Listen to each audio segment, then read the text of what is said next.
Welcome to the Firespitting with BS01 podcast, where we absolutely roast Bionicle. I'm Swert, and with me are... Dorek. Morris the Matanui cow. Spirit.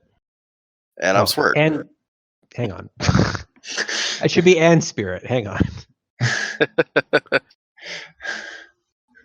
it's okay. People will think there are two Swerts in the podcast. It's fine. Look, if Gus can get away with it, I can get away with it. Do we want to re-record that? Nope. Moving on. Alrighty. Welcome to our sophomore episode. We'll eventually get down to this. We have not been doing this very long. So today our topic of discussion is, well, it's a very... Is it controversial? I'm going to ask that first. I'm going to say yeah. Yeah. Okay.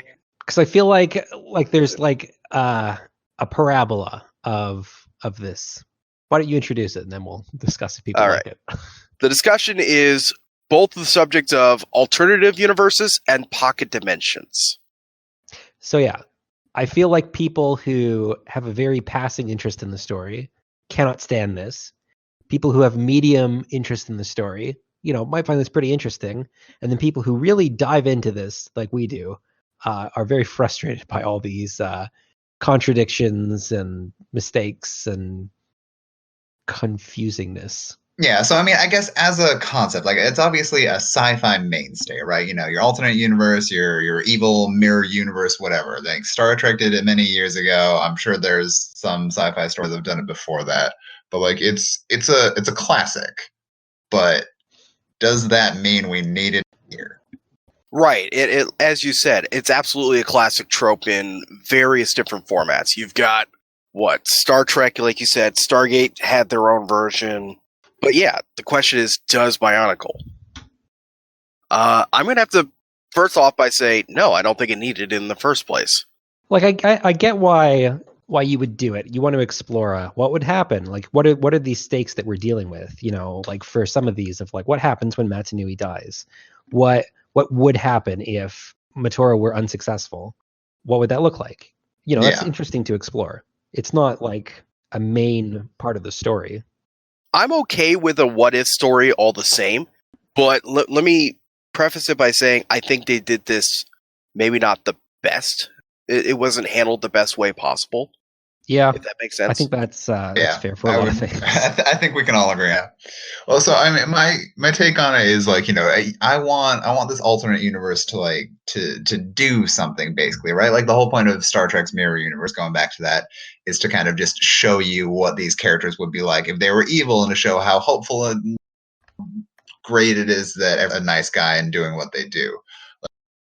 Originally, with the very first mirror universe was the Toa Empire alternate universe. It didn't do anything or show any sort of reflection of the characters that we know. It's just, hey, look, everybody's evil. Let's build a story around that. And it didn't go anywhere. Absolutely. And well, I think also, in general. Go ahead. No, I want to hear what you say. Oh, I think in general, like the serial stories, which the Toa Empire was part of, have the hallmarks of kind of being made up as Greg was going along. Like this was not planned out. A lot of this did not need to happen. It was, I got 10 minutes to myself. Let's see what I can I'll protest that on 2007. I thought 2007 was very well planned out. He knew exactly what he was doing the whole time, but... yeah, the Toa Nuva blog was probably a very interesting Toa Nuva blog, the Lesovic serial, and then the Matoro audio cast. I thought those were all very good, very well planned, interwove exactly where they needed to. But I'm also going to say, as much as we're about to trash these alternative universes, I will say Dark Mirror is probably one of my favorite serials from 2008, just because it is so up against the wall crazy. If that makes sense. It's crazy, all right. It is crazy. I just love it for what it is, but I'm not going to sit here and say it's without tarnish. There is plenty of patina on the whole thing. Well, like going back to the Star Trek roots of this whole thing, and like the whole evil alternate universe thing, the real problem with Dark Mirror was that the villains didn't have goatees. You raise a good point. Or maybe they did. Does it say that Tuyet wasn't wearing a Kanohi Elda? Ooh. Oh, you know what? Mm, That's a good question. And we don't know what the Mask of Intangibility looks like either. Yeah. It'd be just a giant goatee. It could have just looked like an Elda. You're right. Because that's Yep. a thing boy. where But don't forget, I mean, the masks Toa can be Empire whatever was. power you want them to be. That's true. Shape is irrelevant. Thanks, Krakua, for completely wrecking the story with that one. Hey, Aw, I like I'm okay with it. Krakoa. I'm okay with it. But yeah, no, it did not make sense. I also want to point out, even though Dark Mirror is but one version, I mean, don't forget there's other alternative universes we have to explore as well. But I'm okay with sticking to one for right now and then moving on. No, we can go on to the other ones as well. All right. I want to point out, so there are officially, for our purposes of stories, there are 4 alternative universes that we've explored. Whether in great detail or even just, blinked and we missed it. We have the Kingdom, which is where Motoro failed to use the Ignika in time, Mhm. and then they decided, let's just live on his face for a while. Not that we knew it was his face, but it's his face. The Melding Universe, which was, of course, where the Grey Beings managed to stop the Core War altogether and averted the whole shattering in the first place. But for some reason, they still... Oh, it says they actually did it by creating the Matoran, the Toa, and the Makuta with roles that counter those held in the core dimension. That makes sense. That one is so weird. Like, your problem is solved by making Toa smart. Like, that's your change. And smart and also smaller. The Toa were the Matoran size and the Matoran were the Toa size. Yeah, but... Also, we had Harder to hit when they're fighting Pure rockets. Light Makuta. Pure Light Makuta. We got to go into that as soon as we can.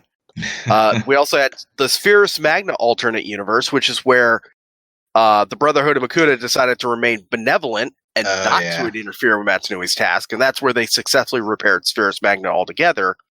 And then the Matoran immigrated to the Matoran universe to live with the Agori.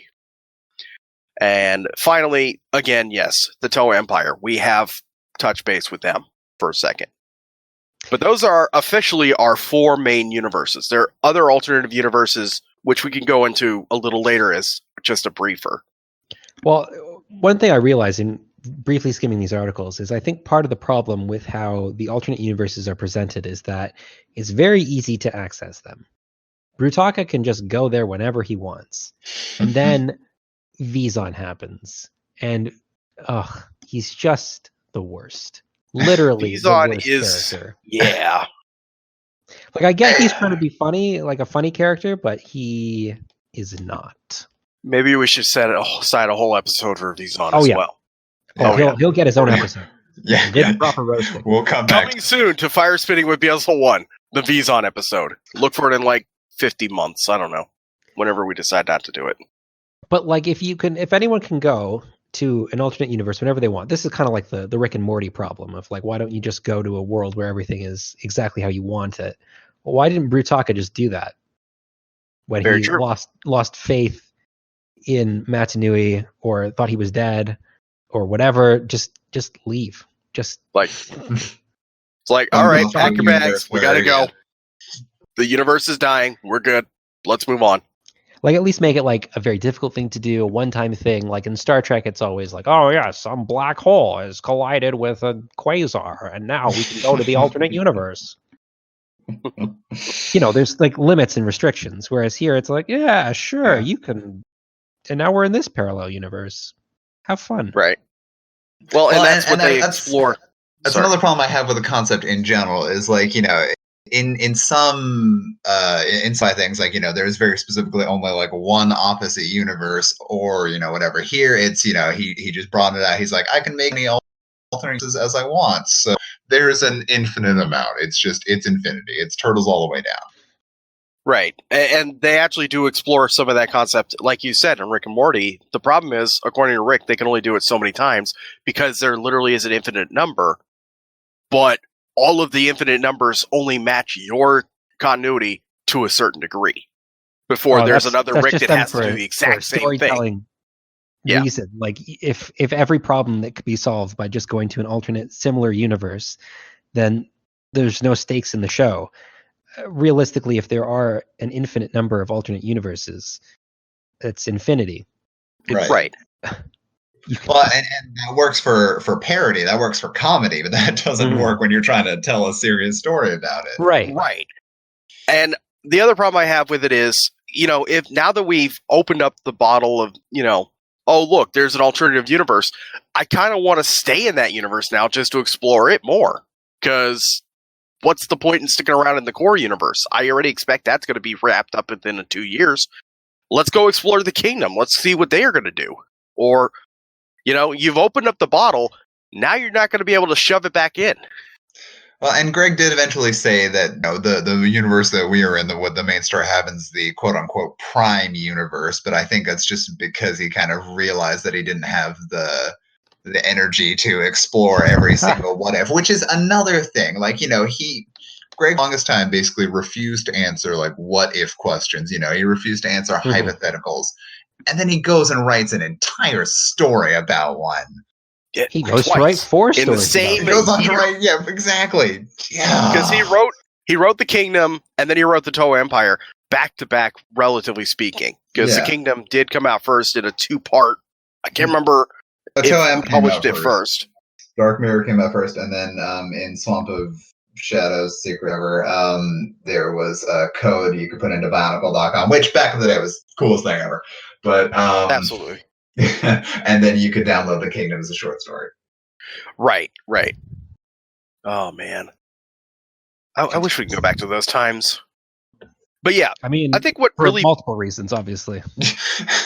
I think honestly, the alternate universe is. How's everybody doing? Oh yeah, I'm fine. Running low on toilet paper.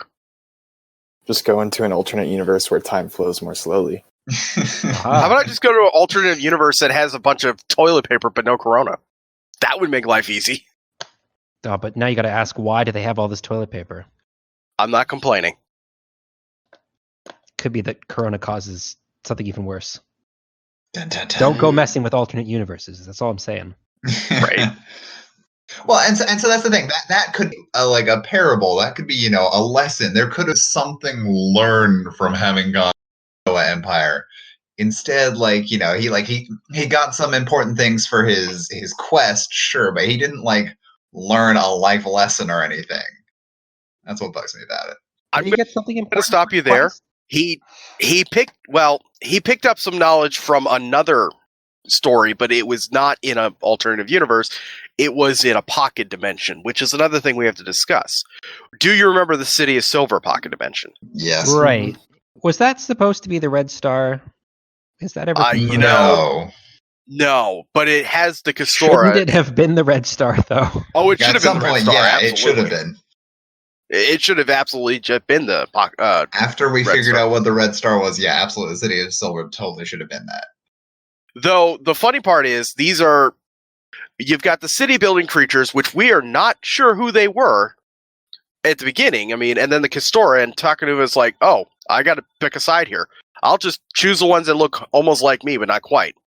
Kick the city builders out. The Castora then kick him out. And then he learns the lesson of don't judge a book by its cover or whatever. I'm pretty sure that's the message. I don't know. I didn't read that book. It was weird. It was intended for 5-year-olds, so Right. Which, what a premise for 5-year-olds. Right.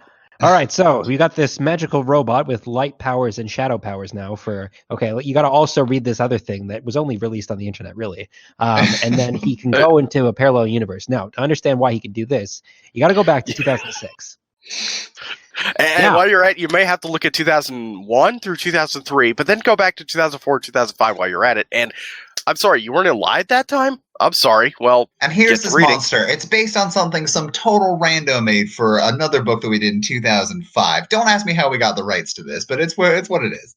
While we're at it, also don't look too deeply into that one gold skin one. I know we released it as a toy last year, but don't worry about it. The other thing is, I mean, we keep talking about the Kingdom and Toho Empire. I really wanted to explore more of the melding alternative universe. I don't know. Like, the frustrating thing about that was that a lot of things were weird just to be weird.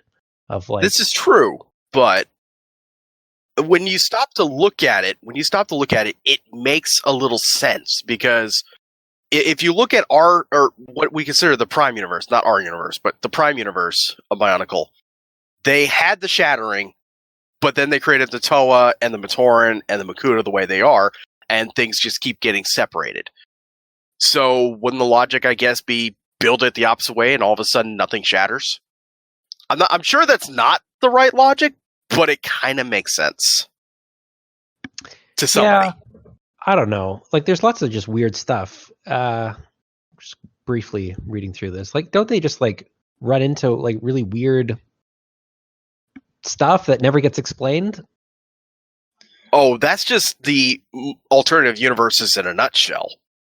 Well, I mean, in the melding universe, there's what? So, I mean, they run into the Light Makuta, and I guess the Council of Great Beings that's still there, and then actually, not a lot happens in the melding universe. That's the other thing. The Great Beings are there, a gigantic organism capable of firing razor-sharp crystals and turning objects into energy, and a massive tree banded in golden metal. This I know explained. that was like background stuff. That was just Greg being like, "Oh, what would make this sound weird? Let me do that." But no, you're right. Like, the whole premise of the thing, like, when you're walking through it, you do have a lot of questions, but it does not present any of them in kind of a satisfactory way. And like, if the whole point is that this is what the universe would look like if the planet hadn't shattered, none of this is explained. It's not like, oh yeah, of course, the golden tree. I know that thing. We'd be covered in golden trees if it weren't for the planet exploding. No, none of this. I mean, like, on the one hand, I get it. Greg went out of his way every single time to over-explain things that really didn't need over-explaining. I'm okay with a little bit of just window dressing, honestly. It's something Star Wars does a lot of. Just presenting a lot of really weird stuff and then never talk about it. I think Doctor Who a bit too. But it's different when it's like visual and it's in the background versus when it's explicitly written out and you have to read it to get to the good stuff. Yeah, and like, if I guess if like there was just lots of explanations like that of, oh yeah, and then they met a purple tree, and then they saw a blob that turned things into jello, it'd be like, oh yeah, classic Bionicle. But this is just like, so they're in a parallel universe that just has these random things, no explanation, and it's not even part of the universe that it should have these random things. Well, so, I mean, I guess you wanted it to kind of connect more, right? You wanted a reference to something that we know and understood. Right. Because already it's really weird when everything is backwards, to then also have something that's not backwards, it's sideways, if that makes sense. Yeah. I think the other thing to consider is, with all these universes, how many universes do we officially have known? Other than the four main. Let's see here. The four main, and then there's 5, a few 6, that 7, I think 8. Vaison sees. And then it says here, and I quote, close to 100 alternatives where there are alternate Takanuvas all being turned into shadow Takanuvas, which is another thing. And that's a huge problem. Yeah. So that means that there are hundreds of universes that don't have a Takanuva. Yep. Because right. Someone from our universe just went and grabbed them. I mean, I feel like Greg might have accidentally invented Rick and Morty. You're not wrong on that. So, like, what's stopping someone from another universe from just grabbing Prime Universe Takanuva? Same thing, same problem. Yeah, exactly. Very overpowered. There is yet another alternative universe where they're just snatching Takanuva from Prime, and it's like, okay, we're Prime now. Bye. What? And none of this is... But I mean, no, doesn't Greg point that, if Matanui died in... Well, so some obviously did die in one universe. That universe didn't cause or anything, but if Matanui died in the Prime universe, everything goes away, basically. All the other universes or ultimate whatever die with it. I mean, that could just be Greg trying to sidestep his own logic. Not a very well thought. Yeah. Well, I think part of the problem is that once you now know that, it was just that Matanui was a giant robot the whole time. So, like, him dying breaks... Well, I mean, they're also using the term Matoran universe to describe what's going on inside the robot. And then you also have alternate realities, which are separate universes. It's just a big mess. So is there a separate reality of like one of the worlds that might be visited that's completely unconnected, or is there a world where he never visited that is completely untethered to our prime universe, essentially? Well, yeah, like, and then why does he have all these? Like, I feel like the only reality bending powers he has are like within himself. So like, if the Vahi blows up, it just like affects time in the robot. Yeah. But I don't know. It's all very vague and never fully explained. Just like everything else. Just like everything else. So we haven't That brings talked up about another thing. Oh, sorry. Go ahead. Oh no, I was just going to say, exactly. It makes it hard to have, like, if all of these, there's a bajillion universes out there with a missing Takanuva. Like, why do we care about individual universes? So therefore, why do we care about what happened in the kingdom? Why do we care about what happened in the Toa Empire? Why do we care about any of it? Right. Oh, and here's another thing. How about the alternative universe that no longer has a 2 yet because Botar took her and put her in the pit? Well, no, because hang on, what was it? It was like the most convoluted thing to bring her back. This also needs its own episode. So took her to an alternate universe where Toa don't have any power, right? And then or a pocket dimension. Was it a pocket dimension? Oh my gosh, I don't even know. So then took 2 yet from another dimension. Yes, 2 yet's prison was a pocket dimension. Into the pit. Like, just don't bring her back. Don't bring back 2 yet. End of story. She's dead. Absolutely. That's a whole different subject. You're gonna bring her back, like bring back an alternate universe version. Yeah, I can have a slightly different personality or a different, like plot trajectory. Like, why did it have to be the exact same one? That or maybe don't kill the Toa Empire 2 yet. That would be the way to do it. Don't kill off the Toa Empire 2 yet and have her try to redeem herself in a universe where the Makuta are dead. And there's only one left. Her death served a very important purpose, which was to teach Takanuva not to lollygag when he's moving to the portal. See, he could have learned the same lesson just playing Skyrim, though. No lollygagging. I think that was probably more than deaths in Bionicle, though, right? Like getting cut in half, I feel like the visual of is pretty gross. Yeah, well, I mean, there aren't a whole lot of. It's starting off, there weren't a whole lot of deaths, and then it just became a lot more violent. Or like, if you would die, it would be from like an energy blast. Oh no, the fear energy has killed me. Yeah. Whereas this is pretty graphic and obviously something they could only show in a written medium. Yep. This is the other one. This is a silly one that was also in just a brief one that I think Vizon visited. An alternative universe in which the great beings built a 40-foot tall mechanical being they named Makuta, but his brother, Matanui, was plotting a rebellion against him. Yeah, well, I mean, some of these are punched up for comedy. I realize that. Yeah, that one's more of that one, I guess, is kind of lame whole concept, and just like, haha, look at this, it's different, get it? Yeah, one thing we haven't talked about is, I guess, the splitting points. So, like how a lot of these alternate universes don't logically split where they should. So, like in the Toa Empire alternate universe, it's supposed to be when 2 yet is successful in defeating Lee Kun. But in that universe, when they try to turn Takua into a Toa, he can't do it.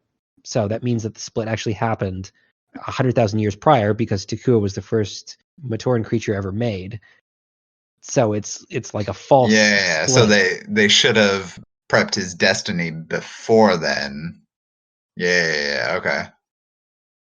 And then what was the other one? Oh yeah, with Velika turning into a Toa. Yeah, that's what that means. That is just so Unless, like, is that possible? Like, I suppose. Is that necessarily a contradiction? It's okay. As we know, it's just his mind in the body of a Matoran. And we all know Matoran can transform into Toa. Which, arbitrary destiny aside, considering they already tried to retcon that a little bit with the whole plot point of, it was actually supposed to be Nuri and company that were the Toa, because that's what Makuta thought. Except it was, of course, then further retconned by showing us Matanui manipulating Bakuda. That's a whole different subject. Look, there wasn't a That whole should lot have- going that on should in have been- 2005. They had to come up with some sort of plot twist. That should have been like a red flag, right? Like about the whole thing that could just happen in the books. We should have known. Right.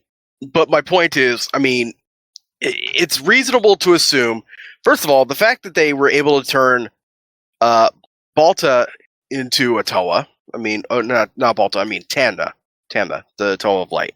Mm-hmm. I mean, are we to assume that in this universe that means Tanda was already destined to become a Toa?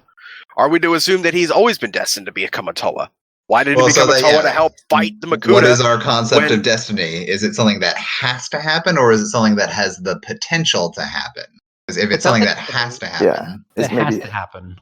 But I don't maybe know. his destiny is to become a Toa if Toro failed. Right. Now, there is another way we could say this. What if, indeed, this is another universe where Velika was not the Great Being? At which point, you can't say Kapura because he's also a Toa. Go Kapura. I guess that would be where Kopik would end up being. I don't know. It really doesn't matter. this goes back to Spirit's whole point, which is, the thing off point is not actually that Mato fate. It's the fact that when the great beings were programming of all these creatures and Matoran and things, they programmed a different destiny than the one we were used to. Right. Okay, now this is for crazy theory time. Unless these are the things that caused everything to go wrong. So Takua not being destined to be a Toa, that's what made Likan lose against Tuyet. Somehow. So for the kingdom, I could accept maybe Kopik is the great being and his, close proximity to Matoro caused him to somehow fail. Maybe? I don't know. Not saying that he is, but throwing ideas at the wall here, could that be I'd be why? willing to accept in the kingdom the idea that the voice that tells Toro to put on the mask is actually Velika, the great being, and therefore he, or doesn't in this case, can then connect back to the fact that, Velika is not the great being in this universe. Or maybe there is no great being in this universe, yeah. But again, it then goes back to the very beginning, which is, it wasn't Matoro failing, it was so much as, well, no, we have to assume there's a great being, and the reason is because otherwise they would not be sentient at all. Oh, yeah. Well, I think the page says there's a great being in your body. So it must be true. It's on BS01. All right, then. Is there a citation attached to it, though? Checkmate. Yes. Damn it. Hold on. Nope. Alternative universes. In an alternative universe, Great Being took a body than Velika's in the kingdom. Ah, there it is. Yes. Velika was brought into being in consciousness with his own. Many millennia later, Matanui died. Velika and others immigrated there. Velika was one of the several Matoran transformed into a Toa. So there you go. So no, Matoro losing was not the catalyst for this universe. It had to be the Great Being taking on another body. That's a whole, but that's like a retcon, basically, right? Like, Velika was not planned to be the great being at that time. The whole presentation of the universe is, this is one, and we only know after now that that's not the case. Right. Like the point of these universes is supposed to teach you a lesson or show you, like, here's what would happen if. But if the if is a different if, like, well, I'm going to tell you. Obviously, the one thing that they did change with the kingdom is they gave Takanuva a new staff weapon or tool, whatever you want to call it. That is one thing he did get from them. Sure. I mean, he got physical things. It's just, I'm talking in a broader story perspective, like, what is the lesson to be learned? So, if the lesson from the kingdom is, have courage, have faith, Matoro didn't fail, and you should be praising him until the sun comes up. Like, great, I'm okay with that. But if that turns out not to be the case, is there really a point to it the whole time? Absolutely. The other thing I would like to have also had them learn, maybe it would have been just interesting to teach Takanuva how to do those light barriers in the first place. That would have been nice. That way, when they're fighting off against Makuta later, which they would be, he at least would know how to hold them back for a minute. Yeah, I don't know. you're asking a lot. I know. But it does make sense. hmm Okay, well, I guess like there's some retconning that resolves these things, but I mean, the whole point of the parallel universe is supposed to be that these are the reasons. Whatever. I'm so You know, so weird. So but we still have the pocket dimensions we can throw under the bus real fast, which I think we should. Yeah. well, one more thing with the alternate universes, like were necessary. Could Takanuva not have gotten a new weapon from somewhere in the Prime universe that we had, not explored up until now? Did he really need to go through the alternate universe of where are evil? And I guess he got the virus out of that, so he could fly. Did he need to go to alternate dimensions for any of these things? Probably not. It does kind of solve his inability to fly, though. Then again, so could, I don't know, a Yusunui, which would fly to a Makuta. He can fly in the video games, just saying. Actually, that'd be kind of sick if he had a vehicle set that was just a gigantic version. Actually, what would have been interesting? It would totally retcon everything, but what if he gets to Cardanui and finds out, oh, by the way, since I'm a toe of light, for some reason I could just use lasers to fire out of my hands and fly like Iron Man. Sure. Because he's just getting fueled by the energies there, which is why he also gets super large anyway. I don't know. I feel like in general, maybe this is we say this a lot. Maybe this is something for another episode. But like, I don't think he should have been in the 2008 storyline. Like, it was just no, it was a little too much. Like, I do appreciate. Now, I'll say one good thing about this. I do appreciate that they kind of made his mask sort of look like the original Evoki. Yeah. More than I can say for any other mask they For made. literally anything else that happened, yeah. Right. Can we go back to Waffle Face? There were some choices there. Waffle Eye.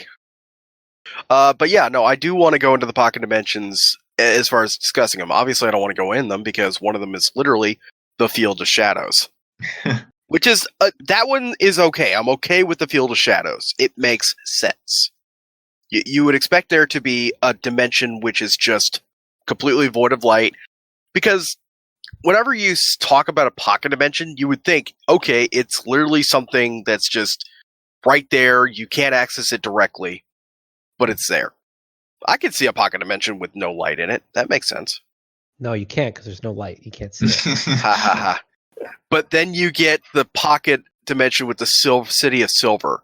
And that's where I'm like, oh. Well, in general, there shouldn't be things living in the pocket dimensions. Like, right. So, like, does it ever explain what Zevon is doing in there? I'm assuming they leave Zevon in the Field of Shadows probably because the Visrock are just terrified of it, eating them. Yeah, the Kagarak, the elite Viscerak, they put the Zevon into the pocket dimension because otherwise it's gonna just eat all of it. Okay, here's a hot take. The Kagarak are like, so their Rotuka are like Pokeballs, and you can like store whatever creatures you want in this pocket dimension, and then when you're ready to attack, you just fire off your spinner, out come the Pokemon. Well, I mean, if there are more than one people in that, I guess, how do you know? Like, when you open up this portal, is it in the same location every time? What if somebody's like wandered off 50 miles? How would they know? Well, and that's the other thing. If you remember from the book, they, who was it? Winua and Bamunka? Was it them? They were trapped in the Field of Shadows, which, by the way, that's also a retcon name, by the way. I want to point that out. What was it? I remember that had a completely different name before. Zone of Darkness. The Zone of Mist, yeah. That's right. Right. So that was a retcon as well. But if you recall, they actually started walking and they were following a Kagarak that also got trapped, and it's just walking and walking, and then it opens up a portal and then it rides completely somewhere else. So it tells me that it's almost like it's in the same physical space as everything else, that you actually have to walk somewhere to be able to get to a new location.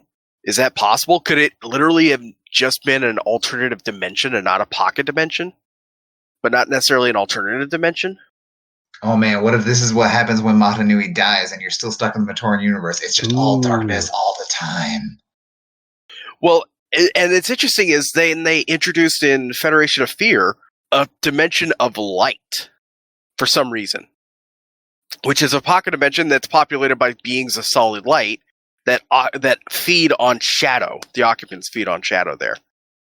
Hey, wasn't that to threaten Voltraz or something? Yeah, something like that. Oh, yeah. Hold on, Chapter 9 of Federation of Fear. Was it Voltraz? No, it was Speria. No, He was threatening Speria. Yeah. And like, here's the other thing: like, man. if you can go to a pocket dimension that literally does anything you need it to, why is Brutaka doing anything? Like, just leave.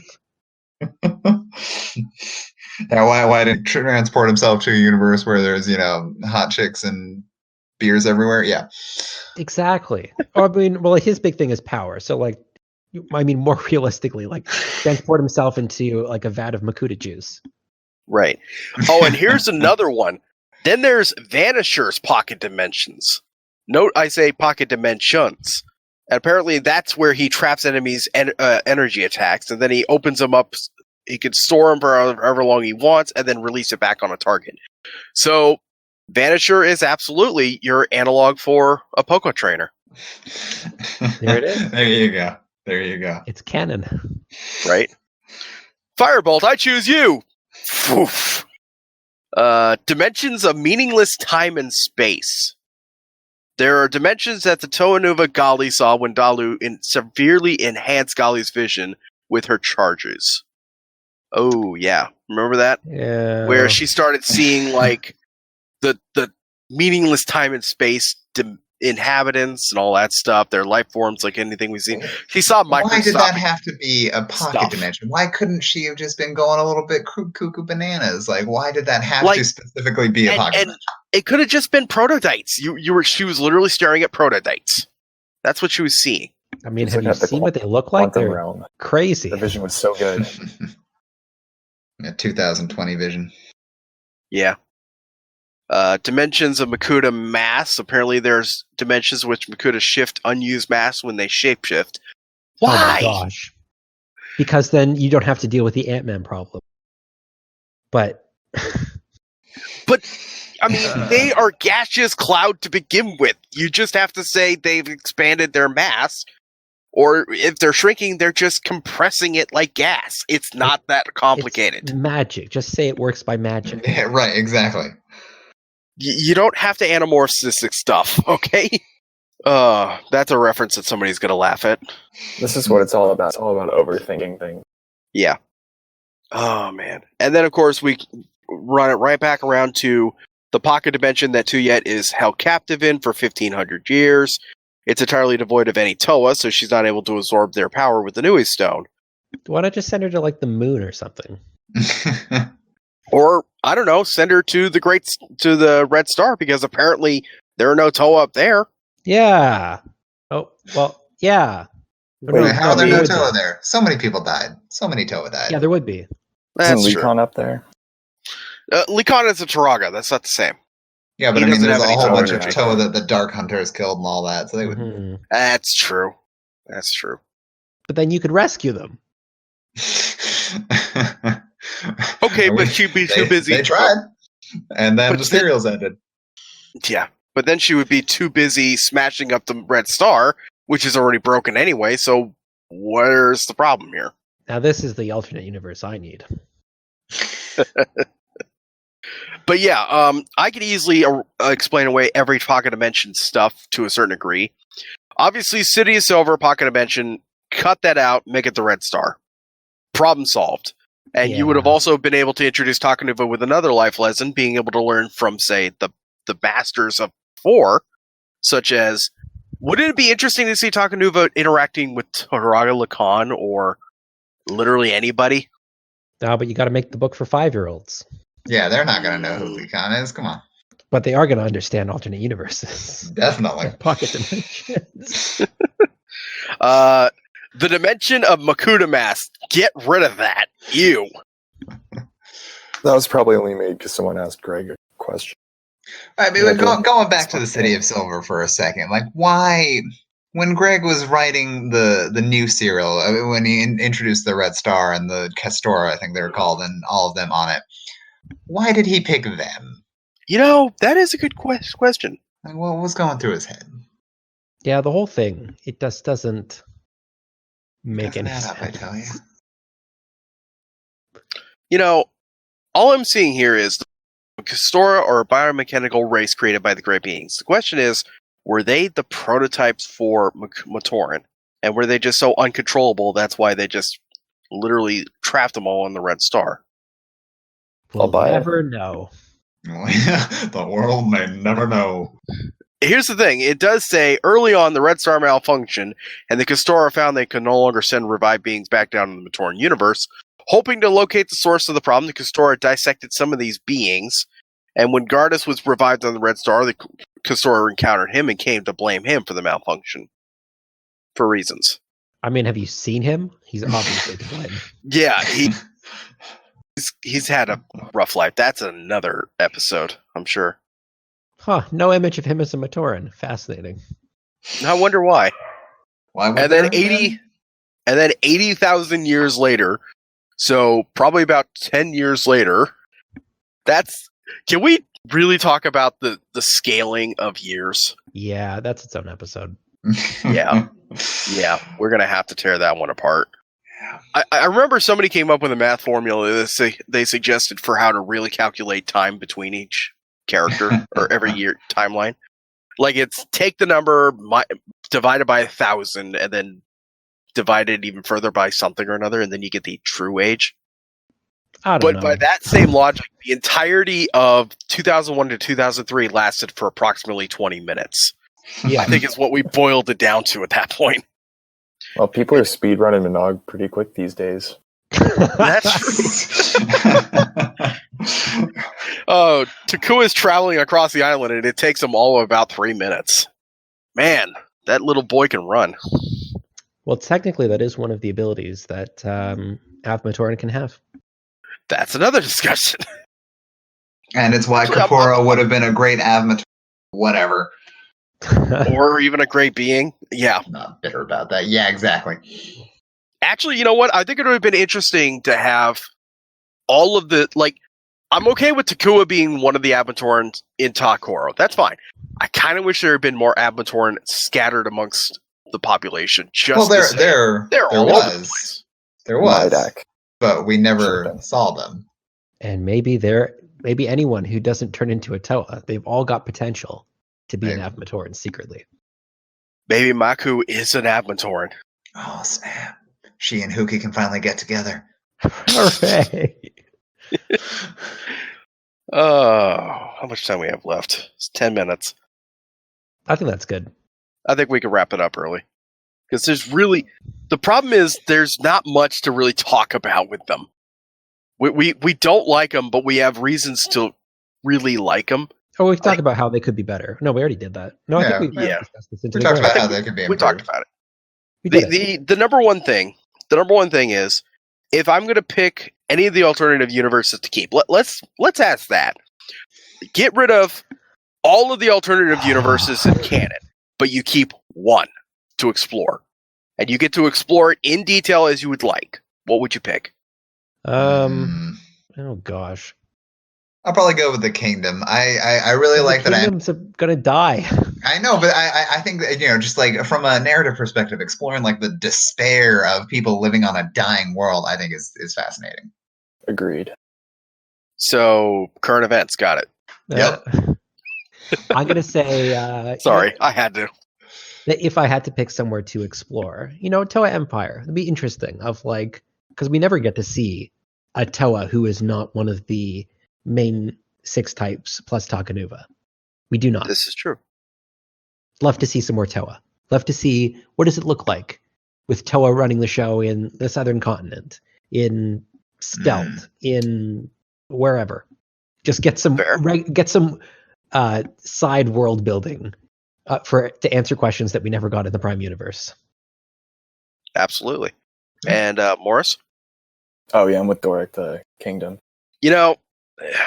it would almost be too easy to join Spirit, but I kind of have to agree with you two as well. The kingdom would be very interesting to explore. Mostly because what I would explore in that universe is what is their interaction with the Barra Magna Glatorian at that point when they finally get to space and could get out there to find them. Because that is going to be a very interesting chance meeting, eventually. But then you have to be the bearer of bad news that they're basically all going to die anyway. But yeah, wouldn't everybody be dead by then? Yeah. Well, no, they don't die of old age. No, but that's my... no, they don't die of old age because they live for hundreds of thousands of years, or, again, doing the math, 10 minutes. Anyway. Yeah, no. Honestly, as tempting as it would be to be with the Toei Empire, because I would love to explore how that whole thing would work, you're literally just spinning your wheels and not accomplishing the mission. Which that's actually the other thing. So this is done before the Makuta take over. Technically, the Toei Empire is still accomplishing the mission of Batanui. So eventually that kingdom's going to have to fall because Spheres Magna's got to be coming. Well, there's the question of, could the Toei Empire defeat Spheres Magna? Well... Oh, they would have the Batera, and they would also have Merendar, who was Merendar would be one. Just in case the Toei Empire actually happened. Right. But just remember, Tuyet remained in power because nobody knew she's the one that killed the Matoran. If word had gotten out, there would be no Toei Empire. Because the Order of Matanui would have gone after her. You can kind of get away with anything you want. Yeah, but the Order of Matanui would have gone after her immediately. The only reason why she's not is because, as far as the Order is concerned, she's doing exactly what they need her to do, which is keep Makuta from taking over. Which is ironically hilarious because Takanuva eventually helps Makuta do exactly what he's going to do. And with Takanuva's interference... Right, and see, those are the concepts that I think would have been interesting to explore in a universe where everybody is sort of evil. I mean, it's the fact that the whole empire is basically based on a lie, and so these people are just acting this way and maybe have that potential to start with. But no, it's just like, toward now, whatever. But yeah, I think we could definitely cut it there. That's really not much else to talk about. Yeah. I think we covered it. The main points. Yeah. So, thank you again for joining us on this, I would say very enlightening. Is it enlightening? Not sure, the zone we'll of call it that. Shadows. Episode of Firespitting with BS01. Next time, I don't know what we're going to do. Let's ask you, the public, what do you think we should be covering? I mean, I'm sure you probably have just as much pent-up rage as we do. So feel free to just email us or send us on social. I'll leave descriptions wherever we post this and how to get in contact with us. Follow us on Facebook, follow us on Twitter, follow us on... We don't have an Instagram, do we? We do. Oh, do we? Okay. We do? But I guess we have an Instagram. Never gets updated. TikTok? Nope. You're right. Let's go with the times. Yeah. Let's get a TikTok. We will not be getting a TikTok. We're getting a TikTok. Darn it. All the BS01 staff sing along to Paraka rap. Stay tuned, guys. Oh, I could talk about the marketing in 2006 that so full badly. rap is a banger. All right, that thing is so good. We should probably wrap this up officially. All right. Thanks for joining us. This has been Swert. Dorek. Morris the Mad New Cow. And Spirit. And we hope to see you next time. Bye. Bye.